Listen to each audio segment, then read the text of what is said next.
Network মার্কেটিংটা হলো এমন একটা প্রফেশন, এই প্রফেশনের মধ্যে আমি সবসময় একটা কথা বলি যে এটা হলো এমন একটা সিস্টেম, এমন একটা টেকনোলজি, এই সিস্টেমে কেউ ব্যর্থ হয় না। এই সিস্টেমে ব্যর্থ হওয়ার কোনো সুযোগই নাই। এই সিস্টেমে প্রথমত একটা মানুষ হতাশ হয়, যারা হতাশ হয় তারা ব্যর্থতাকে মেনে নেয়, আর যারা মেনে নেয় তারাই একসময় বিজনেস থেকে হারায় যায়। আমার কথা কি বুঝতে পেরেছেন কি? তাহলে আজকে আমরা জানবো কেন একজন মানুষ লাইফে হতাশ হয়।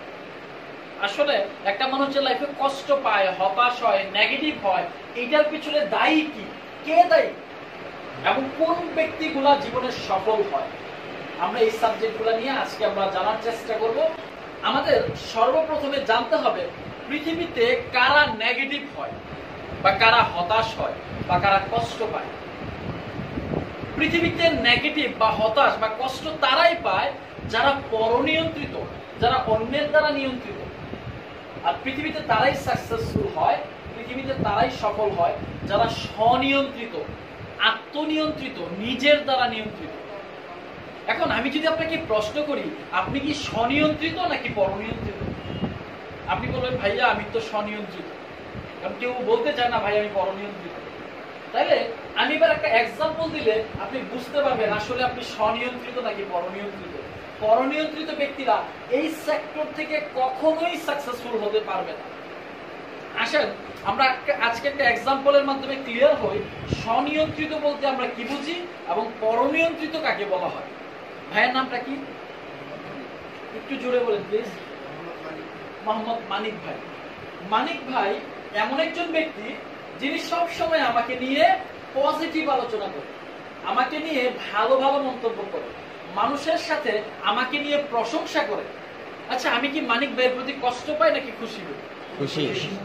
এতটাই খুশি হই মাঝে মধ্যে মনে হয় যে মিরপুরের সবচেয়ে দামি রেস্টুরেন্টে নিয়ে মানিক ভাই কিনে লাঞ্চ করি। ইয়েস আর নো?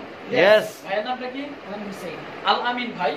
আল আমিন ভাই হলো এমন একজন ব্যক্তি যিনি সব সময় আমাকে নিয়ে নেগেটিভ মন্তব্য করে, আমার সম্পর্কে মানুষের কাছে বাজে সমালোচনা করে, বাজে মন্তব্য করে। আচ্ছা আমি কি আলামিন ভাইয়ের প্রতি কষ্ট পাই নাকি খুশি হই? কষ্ট। এতটাই কষ্ট পাই মাঝে মধ্যে মনে হয় তিন রাস্তার মোড়ে যদি একবার পাইতাম তাহলে কষায় মারতাম। ইয়েস আর নো? ইয়েস। দেখেন আমি ব্যক্তিটা খুশি হচ্ছি যখন কেউ আমাকে প্রশংসা করে, আবার আমি ব্যক্তিটা কষ্ট পাচ্ছি যখন কেউ আমাকে নিন্দা করে। আমি কি আমার দ্বারা নিয়ন্ত্রিত নাকি দুইটা ব্যক্তি দ্বারা নিয়ন্ত্রিত? দুইটা ব্যক্তি দ্বারা নিয়ন্ত্রিত। আচ্ছা আমি ব্যক্তিটাকে রাতের অন্ধকারে মানুষের অন্তরালে আমি কি চিন্তা করি, আমি যে কত খারাপ চিন্তা করি, এটা যদি মানিক ভাই জানতো, মানিক ভাই কি কোনোদিন আমার প্রশংসা করতো? না। আমি ব্যক্তিটাকে রাতের অন্ধকারে মানুষের অন্তরালে আমি যে কত ভালো চিন্তা করি, এটা যদি আল আমিন ভাই জানতো তাহলে সে কি কোনোদিন আমার নিন্দা করতো? না। আমি ব্যক্তিটাকে, এটা কি মানিক ভাই জানে? না। আমি ব্যক্তিটাকে, এটা কি আল আমিন ভাই জানে? না। তাহলে আমি ব্যক্তিটাকে, এটা কে জানে? আমি নিজে জানি। অথচ আমি খুশি হচ্ছি কেউ আমাকে প্রশংসা করলে, আবার কষ্ট পাচ্ছি কেউ আমাকে নিন্দা করলে। আমি কি আমার দ্বারা নিয়ন্ত্রিত না ওইটা ব্যক্তি দ্বারা নিয়ন্ত্রিত? এটা ব্যক্তি দ্বারা নিয়ন্ত্রিত। হযরত আলী রাদিয়াল্লাহু একটা কথা বলেছেন যে লোকে তোমার প্রশংসা করলেও খুশি হইও না, আবার লোকে তোমার নিন্দা করলেও কষ্ট পেও না, কারণ লোকের কথায় কয়লা কখনো শোনা হয় না। অথচ আমরা কষ্ট পাই লোকে নিন্দা করলে, আবার খুশি হই লোকে প্রশংসা করলে। নেটওয়ার্ক মার্কেটিং সেক্টরে যারা পরনিয়ন্ত্রিত, যারা অন্যের দ্বারা নিয়ন্ত্রিত, এই সেক্টর থেকে তারা কখনোই সাকসেসফুল হতে পারবে না। দেখেন পরনিয়ন্ত্রিতটা কিরকম আমি এক্সাম্পল দিলে বুঝতে পারবেন। আমাদের মধ্যে এমন অনেক সময় এরকম ঘটনা ঘটে যে একটা গেস্টকে প্রেজেন্টেশন দেখানো হয়েছে, গেস্ট প্রেজেন্টেশন দেখে তার ভালো লেগেছে, সে সাইন আপও করে গেছে, কিছু টাকা অ্যাডভান্সও করে গেছে। বাড়িতে যাওয়ার পর সে এমন কিছু ব্যক্তির সাথে এই বিষয়টা শেয়ার করেছে যিনি এক্সিলেন্ট ওয়ার্ল্ড সম্পর্কে কিছুই জানে, যিনি জানেও না এক্সিলেন্ট ওয়ার্ল্ড কত সালের থেকে যাত্রা শুরু করে, এক্সিলেন্ট ওয়ার্ল্ড কোন কোন প্রোডাক্ট নিয়ে ব্যবসা শুরু করে, এক্সিলেন্ট ওয়ার্ল্ড বাংলাদেশের কোন কোন জায়গায় ব্যবসা করে, ওয়ার্ল্ডের কোন কোন জায়গায় ব্যবসা করে, সে কিছুই জানে না। কিন্তু সে এমন একটা নেগেটিভ মন্তব্য করেছে, শেষ পর্যন্ত তুইও ভুলাতে গেলি। এই দুই চারটা নেগেটিভ মন্তব্য করার পর যে ব্যক্তিটা পজিটিভ হয়ে গেছে, যে ব্যক্তিটা এক্সেলেন্ট ইনফরমেশন জেনে গেছে, ওই ব্যক্তিটা হতাশ, ওই ব্যক্তিটা নেগেটিভ। তাকে এখন আপনি আর ফোন দিলে ফোন রিসিভ করছে না। এখন আমার প্রশ্ন হলো ওই ব্যক্তিটা কি স্বনিয়ন্ত্রিত নাকি পরনিয়ন্ত্রিত? এই পরনিয়ন্ত্রিত ব্যক্তিরা কখনোই কোনো সিদ্ধান্ত নিতে পারে না। এই পরনিয়ন্ত্রিত ব্যক্তিরা লাইফে কখনো সাকসেস হতে পারে না। আবার আমাদের মধ্যে আমরা যারা বিজনেস করছি, বিজনেস করার সময় আমরা যখন কোনো ট্রেনিং করি, ট্রেনিং এ যখন মোটিভেশনাল আলোচনাগুলো হয়, আমাদের যখন গোল সেট আপ করা হয়, তখন আমরা প্রত্যেকটা ব্যক্তি ডিটারমাইন্ড হয়ে এখান থেকে যাই। আমরা একটা সিরিয়াস ডিসিশন নিয়ে এখান থেকে যাই, ইয়েস ইনশাআল্লাহ এবার একটা কিছু করে দেখাবো, ইয়েস আর নো? Yes. একটা সিদ্ধান্ত নিয়ে যাওয়ার পর যখন ফিল্ডে কাজ করতে যাই, কাজ করতে গিয়ে যখন 2-4-5 জন বন্ধুকে প্ল্যান দেখাই বা ইনভাইট করে প্ল্যান দেখানোর পর তারা যখন নেগেটিভ মন্তব্য করে, তারা যখন এটা সম্পর্কে বাজে আলোচনা করে, তখন কিন্তু আমরা কিন্তু হতাশ হয়ে যাই।